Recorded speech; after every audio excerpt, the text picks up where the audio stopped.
Untuk pertolongan sapi terkena LSD di Kabra kami, yang pertama saya memberikan obat anti demam untuk menurunkan demam. Assalamualaikum warahmatullahi wabarakatuh. Salam bahagia, salam sejahtera untuk kita semua. Kembali lagi di channel kami Finfarm. Jangan lupa subscribe, like, and comment. Dan jika ada pertanyaan silakan nanti bisa bertanya di kolom komentar.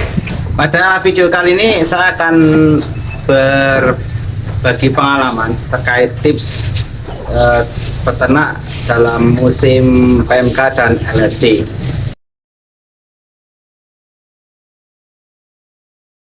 PMK adalah penyakit mulut dan kuku yang menyerang pada sapi-sapi kita.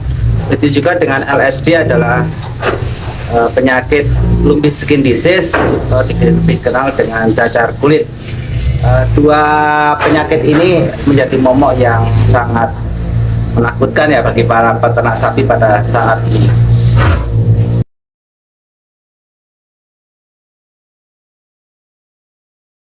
Pada kali ini tips saya ya terkait dengan peternak untuk menghindari dari penyakit PMK yang dulu sudah saya lakukan adalah yang pertama ya, kita memilih sapi pakalan yang ingin kita pelihara yang sudah divaksin PMK, itu yang pertama. Yang kedua, kita memilih pakalan yang sudah pernah terkena PMK. Yang ketiga, di dalam pembelian yang saya lakukan pembeliannya secara bertahap. Jadi sekarang 40 sekian ekor di kandang kami, saya belinya bertahap mulai dari 4 ekor, 5 ekor. Tujuannya apa? Jika terjadi PMK, perawatannya enggak terlalu berat. Jadi Bapak Ibu semua ya, jika Bapak Ibu semua itu katakanlah sapi di kandang itu lebih dari 10 ekor, kami sarankan Bapak Ibu bisa mengobati sendiri sebelum para tenaga medis datang ke kandang. Karena apa? Seperti yang kita ketahui bersama, penyakit PMK dan LSD ini menyeluruh bersamaan, dan tenaga medis terutama terkait dengan dokter hewan dan mantri itu sangat terbatas. Maka dari itu peternak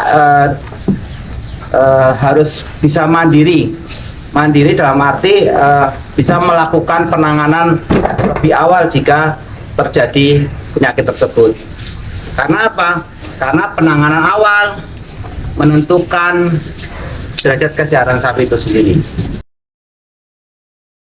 Menurut kami lebih bahaya PMK, karena kalau penyakit PMK itu satu kandang bisa kena semua, tetapi kalau penyakit LSD satu kandang mungkin hanya 1-2 ekor yang kena.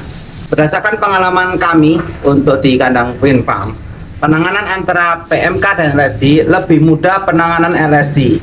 Seperti yang sebelum saya sampaikan, PMK itu menyerang mulut dan kuku.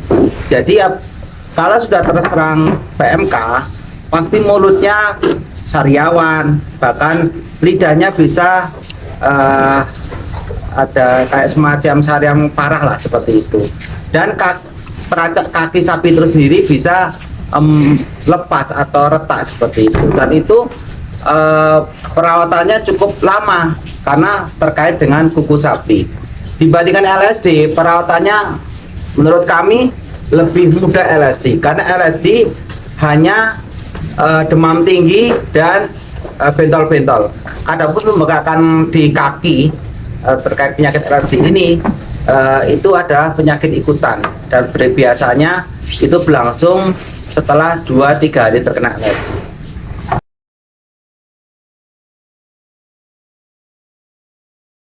Oke, kalau PMK itu menurut pengalaman saya pribadi cenderung lebih kuat sapi jenis PO atau ongol, peranakan ongol. Botnya putih dan biasanya itu dari daerah Kebumen seperti itu. Tetapi kalau penyakit LSD justru kebalikannya. Penyakit PO, sapi PO itu cenderung lebih gampang terkena LSD dan bisa dan keparahannya lebih besar daripada sapi merah. Jadi kebalikannya itu menurut pengalaman kami ya, di kandang kami seperti itu. Untuk penyakit LSD, yang ciri utama adalah temperatur. Temperatur sapi yang terkena LSD itu sampai 40 derajat Celcius. Nah, setelah temperatur tinggi disertai dengan bentol-bentol di kulit, ya. Dan ada juga ada pembengkakan di kaki. Sedangkan di mata sendiri, kalau Bapak perhatikan, matanya itu memerah, ya. Memerah itu adalah ciri-ciri penyakit LSD. Bagaimana cara penanganannya? Kembali lagi, pemirsa yang saya hormati, pertama saya mengucapkan terima kasih kepada senior-senior kami, para dokter hewan, terutama dokter hewan Sadewa dari Cilacap, terus dokter hewan Iwan Setiabudi dari Purbalingga, dokter Arni dari Bandung, dan juga para mantri yang saya kenal di wilayah Kabupaten Cilacap dan sekitarnya, juga khusus Pak Tugiman ya, mantri dari Purworejo, ucapkan terima kasih.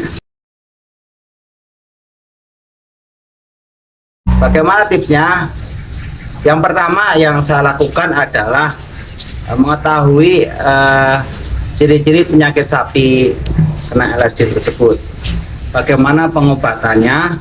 Jadi sebelum sapi di tempat kami kena LSD, kami sudah mempunyai tips cara pengobatan yang sudah dianjurkan oleh para dokter hewan.